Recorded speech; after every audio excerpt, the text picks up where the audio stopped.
Siti Aisyah mengatakan, aku mendengar Rasulullah Shallallahu Alaihi Wasallam, aku melihat Abdurrahman bin Auf masuk surga, tapi dalam keadaan merangkak.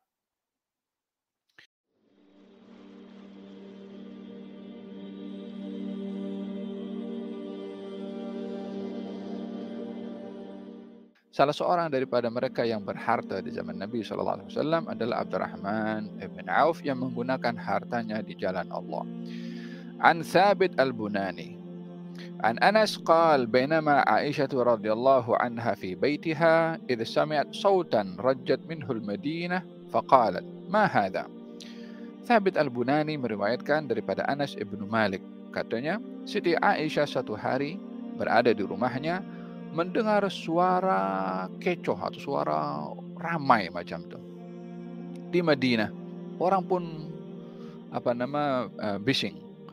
Kemudian Siti Aisyah bertanya, apa ini? Qalu 'airun qadimat li Abdurrahman bin Auf min Asy-Syam. Ini satu kafilah datang milik Abdurrahman bin Auf, datang daripada Asy-Syam. Wa kanat 700 rahilah. Jumlah kafilah yang dibawa, jumlah yakni onta yang dibawa oleh Abdurrahman bin Auf membawa barang perniagaan dan hasilnya balik daripada Syam 700 onta. Di atas setiap onta hasil keuntungan trading bisnisnya Abdurrahman bin Auf. Patutlah kalau 700 onta datang ke satu tempat, memang bunyi hentakan kaki, bunyi macam-macam. Jadi nampak macam ada goncangan di Madinah itu wajar, orang jadi bising karena yang datang sekian ramai onta yang dibawa oleh Abdurrahman ibn Auf. Siti Aisyah ketika mendengarkan demikian, ia berkata, "Amma inni sami'tu Rasulullah sallallahu alaihi wa alihi wa sahbihi wasallam yaqul, ra'aitu Abdurrahman bin Auf yadkhulul jannata habwan, fabalagha dhalika Abdurrahman fa'ataha fasa'alaha amma balaghahu, fahaddathathu qala fa inni ushhiduka annaha fa inni ushhiduki annaha بأحمالها وأقتابها وأحلاسها في سبيل الله عز وجل."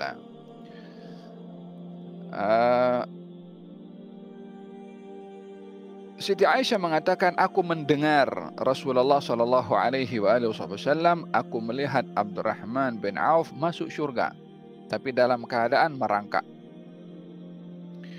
Sampailah berita itu kepada Abdurrahman bin Auf.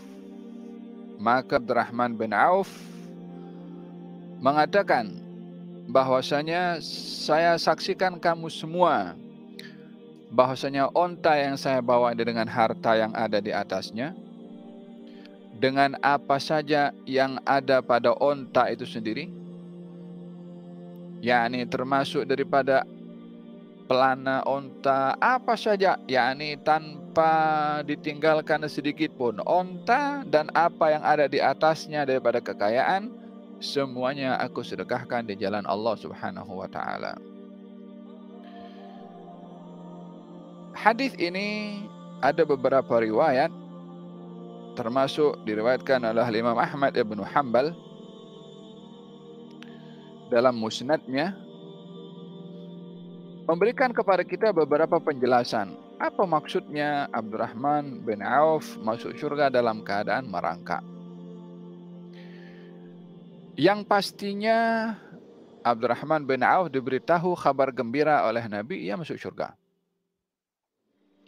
Kalimat merangkak di sini memberikan penjelasan kepada kita, bukan merujuk, yakni bukan ingin memberitahukan tentang keadaan merangkaknya, tetapi ingin memberitahukan pertanggungjawaban di hadapan Allah akan kekayaan yang ada pada seseorang, yang akan ditanya di mana akan digunakan harta kekayaan itu, yang proses soal siasat akan harta yang disoal bergantung kepada banyaknya harta itu sendiri.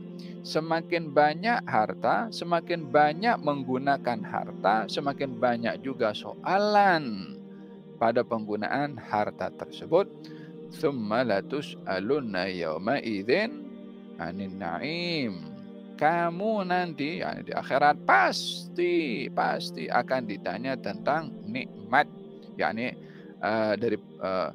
digunakan untuk apa nikmat itu. Bukankah baginda Rasulullah Shallallahu Alaihi Wasallam bersabda, la tazulu qadama abdin hatta yus'alu an arba'.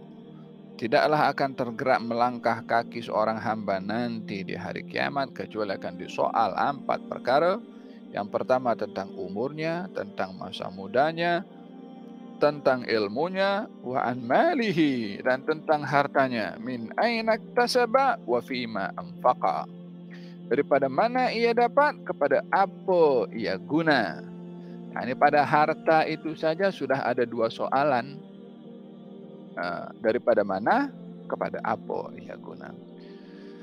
Oleh kerana harta ini banyak, maka penggunaannya pun juga banyak, maka pastinya soalan pun juga banyak. Jadi proses masuk syurga itu melalui soal siasat, itulah yang digambarkan bagaimana Sayyidina Abdurrahman bin Auf masuk syurga dalam keadaan merangkak, dan dalam hal ini pada hakikatnya apa yang dibuat oleh Abdurrahman bin Auf, menyedekahkan semua harta itu di jalan Allah Subhanahu wa taala. Ini menunjukkan bagaimana cekapnya Abdurrahman bin Auf dalam perniagaan, bagaimana pemurahnya Abdurrahman bin Auf tidak terpedaya dengan harta, bagaimana pula bagaimana zuhudnya Abdurrahman bin Auf terhadap harta, sehingga menyedekahkan tanpa ada rasa berat dalam hatinya. Setelah sekian lama perjalanan daripada Syam menuju ke Madinah, sudah berniaga, sudah sukses, dapat untung, sampai ke Madinah semua disedekahkan. Yakni seakan kembali kepada sedia kala. Kalau semua disedekahkan, maknanya dengan modal-modalnya sekali disedekahkan di jalan Allah Subhanahu wa taala. Demikian Abdurrahman bin Auf. Ini memberikan kepada kita gambaran bagaimana seseorang menghadapi harta.